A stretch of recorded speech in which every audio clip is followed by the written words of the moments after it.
ایک آدمی تھا ہمارے سلف کے دور کا، جن کا نام تھا ابو بکر الانصاری رحمۃ اللہ علیہ، اور وہ قاضی المالستان کے نام سے بھی جانے جاتے تھے، اور لوگوں میں وہ انتہائی پرہیزگار اور تقوی والے انسان جانے جاتے تھے، اور وہ ایسے شخص تھے جن میں اللہ تعالیٰ کا تقویٰ بہت زیادہ تھا، اور وہ ہمیشہ یہ کوشش کرتے تھے کہ اللہ تعالیٰ کے غضب اور غصے سے دور رہا جائے۔ ایک دن وہ مکہ کی گلیوں میں چل رہے تھے، اور یہ خود وہ اپنی کہانی بتا رہے ہیں۔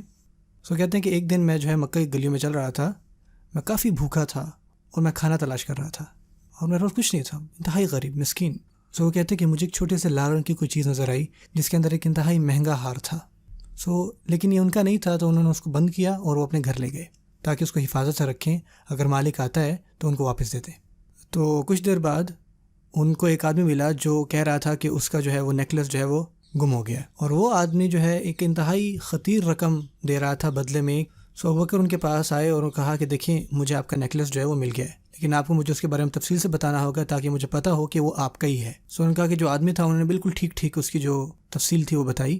جو آدمی ہے وہ چاہتا تھا کہ وہ اب اس کو انعام کے طور پہ کچھ دے، لیکن وہ لینے سے انکار کر رہے تھے۔ انہوں نے کہا نہیں، میں نے اس میں کچھ بھی نہیں کیا، میں نے ان کو کمایا نہیں ہے، میں آپ ہی کی چیز آپ کو واپس کر رہا ہوں، اس میں میرا کوئی وہ نہیں ہے، اور میں بالکل بھی یہ چیز نہیں لے سکتا۔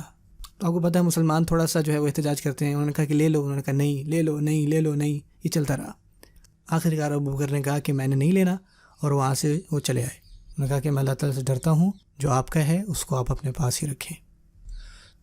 کچھ وقت بعد انہوں نے کہا کہ مجھے احساس ہوا کہ مکہ میں میرے کھانے پینے کا، میرے کام کا یہاں پہ انتظام نہیں ہو رہا۔ انہوں نے ارادہ کیا کہ وہ کسی بحری جہاز میں بیٹھیں اور کہیں اور چلے جائیں، کیونکہ اللہ تعالیٰ کہتے ہیں اگر آپ ایک جگہ پر نہیں کچھ کر سکتے تو اللہ تعالیٰ کی زمین بہت بڑی ہے۔ کشتی میں سوار ہوئے تاکہ چلے جائیں کہیں پہ، لیکن راستے میں ایک انتہائی بڑا طوفان آیا، اور انہوں نے کہا کہ میں خوش قسمتی سے مجھے ایک لکڑی کا وہ تختہ مل گیا، اور ہوا کے ذریعے مجھے اس نے کنارے تک وہ ایک جزیرے کے پہنچا دیا۔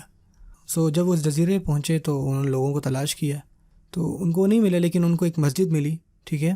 وہاں پہ گئے، وہاں بیٹھے، اور وہاں بیٹھ کے انہوں نے قرآن کی تلاوت شروع کر دی، اور جو اس جزیرے کے لوگ تھے انہوں نے ان کی خوبصورت قرأت کو وہ سننا شروع کیا۔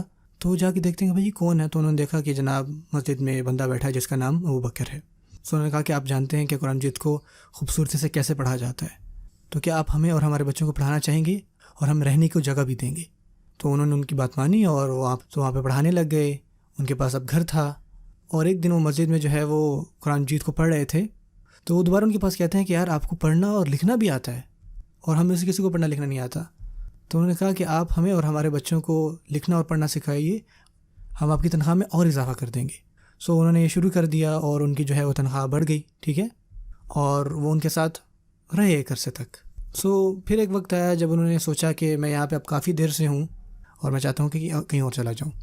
ان کو احساس ہوا کہ یہ بندہ یہاں سے جانے والا ہے، اور وہ نہیں چاہتے کہ وہ جائیں، اور وہ ایک انتہائی زبردست وہ حکمت عملی کے ساتھ آئے۔ انہوں نے کہا کہ ایسا کرتے ہیں کہ ان کی وہ شادی کروا دیتے ہیں یہاں پہ، اگر ان کی شادی کروا دیتے ہیں تو پھر یہ کہیں جا رہے۔ وہاں پر ایک لڑکی تھی جو انتہائی پرہیزگار اور متقی جانی جاتی تھی، اور ایک انتہائی پرہیزگار خاندان سے تھی، اور وہ لڑکی حال ہی میں وہ یتیم ہوئی تھی، لیکن انہوں نے اس کو انکار کیا، اور پھر اگین آپ کو پتہ ہے کہ ہاں نا چلتی رہی، اور آخر کار انہوں نے ان کی بات مان لی۔ نکاح کا انتظام کیا گیا، لڑکی کی وہ رخصتی ہوئی۔ تو انہوں نے کہا کہ جیسے ہی میں نے اپنی نظر ان کے پاؤں سے اوپر کی طرف لے کے آ رہا تھا، اور جیسے ہی میری نظر ان کی گردن تک پہنچی، میرا وہیں سر گرا اور میں رونے لگ گیا۔ لیکن اس بیچاری لڑکی کو یہ لگا کہ میں شاید دکھنے میں اچھی نہیں ہوں، وہ بھی رونے لگ گئی اور وہ چلی گئی، اور لوگ وہ انتہائی سکتے میں آ گئے کہ یار سبحان اللہ یہ کیا ہو گیا، آپ نے اس کا دل توڑ دیا۔ انہوں نے کہا کہ نہیں، یہ اس وجہ سے نہیں ہے۔ انہوں نے کہا کہ جو وجہ ہے جس وجہ سے میں رو رہا ہوں، کیونکہ ان کے گلے میں جو موتیوں کا ہار ہے میں اس کو جانتا ہوں، مجھے یہ موتیوں کا ہار ایک دفعہ مکے میں ملا تھا، اور میں نے اس کے مالک کو واپس کر دیا تھا۔ اور جب لوگوں نے یہ بات سنی تو اونچی اللہ اکبر اللہ اکبر اللہ اکبر اللہ اکبر کہنے لگے۔ جو اس لڑکی کے والد تھے، جو اس کے مالک ہیں، ہم ان سے یہ بات سنا کرتے تھے کہ ان کو ایک آدمی ملا مکہ میں جو کہ انتہائی متقی اور پرہیزگاروں میں سے تھا، اور ہم اس کو سنا کرتے تھے کہ وہ دعائیں مانگا کرتا تھا کہ اے اللہ اس کی بیٹی کی شادی اس آدمی سے کروا دے۔ اللہ اکبر۔ انہوں نے ان سے شادی ہو گئی، ان کے بچے ہوئے، اور پھر ایک وقت آیا کہ جب وہ فوت ہو گئیں، ان کے بچے بھی فوت ہو گئے، ان کی کافی لمبی عمر تھی، اور آخر کار جو موتیوں کا ہار تھا انہوں نے ایک انتہائی بڑی رقم ہے وہ بیچ دیا، اور یہ اپنا قصہ بتا رہے تھے کہ کس طرح وہ انتہائی مالدار آدمی جو ہے وہ بن گئے۔